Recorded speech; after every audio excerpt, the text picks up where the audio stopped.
For the avoidance of doubt, the Ikwerre people are a distinct ethnic nation recognized in Nigeria and United Nations.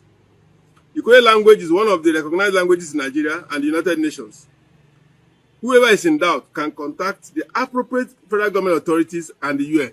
While Ikwerre is our political name, Ihoroha is our native name, and both refer to us, Ikwerre ethnic nationality.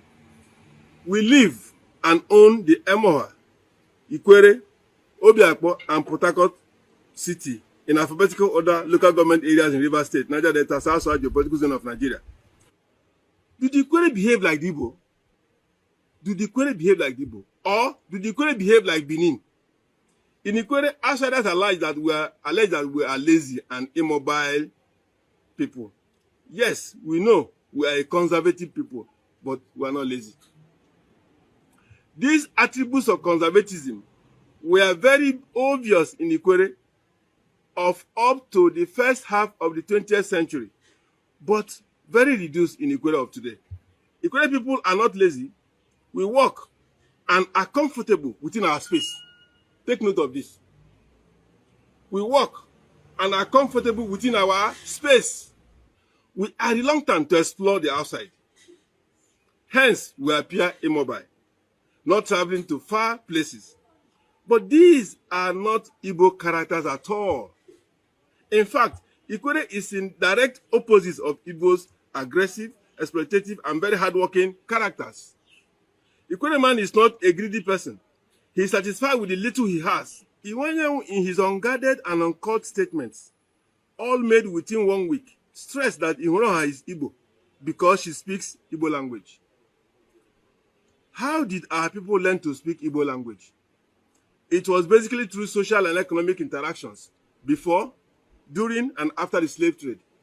Igbo culture appears stronger in relating and assimilating other people's culture to its numerical strength, supported by their deep tendency in taking over other people's ways of life. The Igbo trader will never try to speak Ikwerre, rather, they will speak Igbo. And because they have the economic and numerical strengths, they tend to command trading respect from others. This way, and over decades, other traders in that market learned Igbo language, even unknowingly. Thus, our people, and indeed Niger Delta people, have understood and spoke Igbo.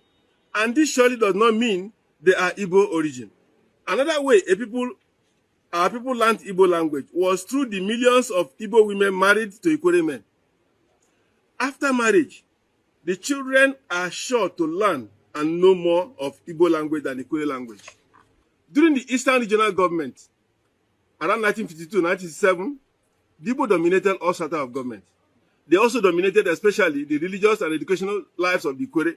We clearly or vividly recall the late Elder S.A. Ekulo from Alo, who told us a story of how an Alo pastor who allowed singing of Ikwerre songs in one of the Orthodox churches in Alo, the church leadership, dominated by the Igbo, banned him from the church and directed that henceforth only Igbo songs should be allowed in the church. In schools, it was a popular story in my community how a pupil went for registration into Standard Primary 1, and the Igbo headmaster asked the father, "What is your son's name?" The father answered, "Ovunda." The headmaster could not understand the name. He asked for the meaning, and the father answered, "It means the heart of the father." And the headmaster quickly wrote the boy's name as Obina.